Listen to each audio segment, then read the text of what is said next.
पितरों के जो स्वामी हैं वो आर्यमा स्वामी हैं। प्लीज इस चैनल को सब्सक्राइब जरूर करिएगा और अगर वीडियो पसंद आए तो उसे लाइक भी जरूर देव करिएगा। पितर किसको कहते हैं? जैसे समाज में कोई अध्यक्ष हो जाता है, कोई उपाध्यक्ष हो जाता है, कोई सचिव हो जाता है, कोई मंत्री, कोई महामंत्री, कोई बन जाता है, ऐसे ही पितरों के जो देवता हैं वो आर्यमा।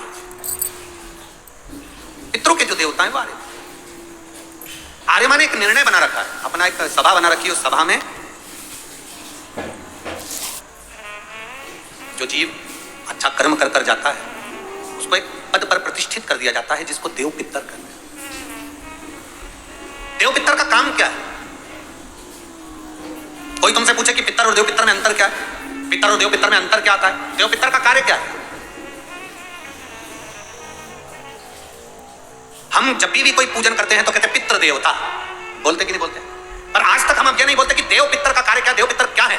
पितर देव नहीं, देव पितर का कार्य क्या है? देव पितर का एक कार्य है, परमात्मा जीव को गर्भ में धारण करा देता है, और जो शरीर गर्भ के अंदर बच्चे का बनता है, बेटा बेटी का जो गर्भ के अंदर शरीर बनता है, वो देव पितर निर्मित करते हैं। उनका काम क्या है?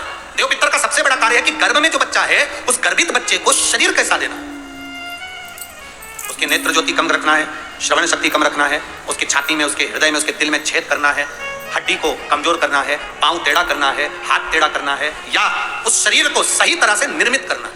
ये देव पितर का, ये देव पितर का। एक जैसे आप लोगों के स्मरण में होगा कि श्राद्ध पक्ष के अंदर चुटकी भर आटा दरवाजे की दोनों चौखट पर डाला जाता है।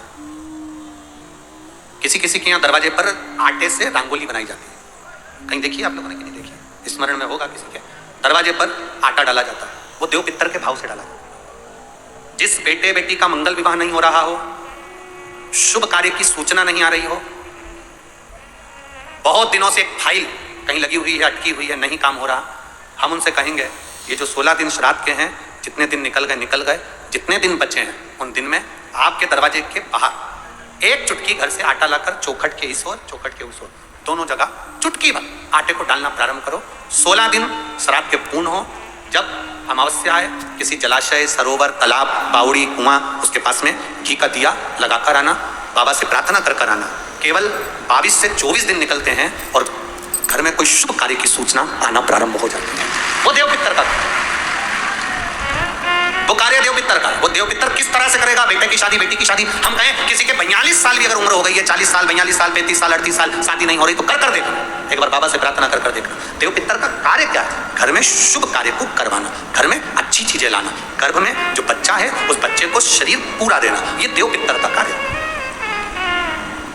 पितृदेव और देव पितर में बहुत अंतर है, बहुत अंतर।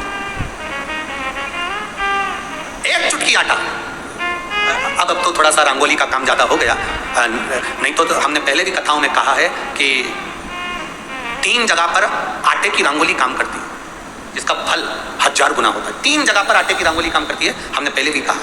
पहला, पितरों की पूजन हो रही हो, पितरों का पाटा भरा रहा हो, पितरों के लिए जोत लग रही हो, पितरों के लिए या अन्य स्थान पर कहीं पूजन हो, तो वहां पर आटे की रंगोली काम आती है। वहां पर रंग बिरंगी या पत्थर की रंगोली नहीं, मिट्टी की रंगोली नहीं, आटे की रंगोली काम आती है। दूसरे नंबर पर तुम्हारे घर में यज्ञ हो रहा हो, घर के बाहर यज्ञ हो रहा हो, यज्ञ चल रहा हो, उस यज्ञ में 3 परिधियां बनती हैं ब्रह्मा विष्णु महेश की। देखिए आप लोगों ने यज्ञ कुंड जो बनाया जाता है, उस यज्ञ कुंड पर पत्थर की रंगोली नहीं, मिट्टी की रंगोली नहीं, आटे की रंगोली डलना चाहिए। ये पहले डलती थी, अब लोगों ने फैशन में दूसरी डालना प्रारंभ कर दी।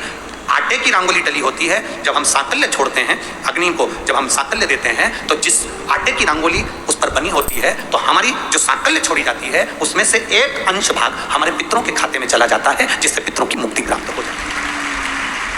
तीसरा, आटे की रंगोली तीसरी, घर में शादी हो रही हो, मंडप बना हो, उस मंडप के नीचे जब पूजन हो रही हो उस समय पर पत्थर की या मिट्टी की रंगोली नहीं, अगर पंडित पूजन करा रहे हैं या मंडप की पूजन हो रही है जिसके नीचे लड़का लड़की की भावर होगी, दूल्हा बैठेगा, दुल्हन बैठेगी, वहां मिट्टी की रंगोली या पत्थर की रंगोली नहीं, उस जगह पर आटे की, हल्दी की रंगोली डाली जाती है। अब आपके यहाँ डालते कि नहीं डालते पता नहीं, पर हमारे यहाँ शास्त्र रीति कहती है ये 3 जगह की जो रंगोलियां हैं ये हमको आटे की रंगोली डलने से, क्यों शादी के मंडप में पत्थर की रंगोली या मिट्टी की रंगोली क्यों नहीं डाली जाती? शादी के मंडप में यहाँ दूल्हा दुल्हन की शादी होती है, वहाँ पंडित जी भी आटे की रंगोली डाल देते हैं, घर की बहन बेटी आटे की रंगोली डाल देती है। उसका कारण क्या होता है? जिसकी शादी में मंडप के नीचे आटे की रंगोली डलती है वहां पितरों को निमंत्रण नहीं देने की जरूरत पड़ती, वहां पितर उस वर कन्या को आशीर्वाद देते हैं जिससे उनका वंश बढ़ता है, वंश भुगतान। और ये निश्चित है जिसकी शादी में, जिसके विवाह में आटे की रंगोली डलकर भांवर हुई होगी उसके घर में संतान सुख रुक नहीं सकता, उसके यहाँ संतान का सुख होता ही है। जिसके यहाँ आजकल ये पत्थर रंगोली डाल देते हैं, डाल दिया और कह दिया बस, क्योंकि आजकल फैशन में तो दुनिया जी रही है, तो आटे की रंगोली कौन डाले, तो वो फैशन में चल गया, तो संतान की प्राप्ति में भी थोड़ा सा, अब तुम देखो पहले का समय आज का समय कितना अंतर है हमारा।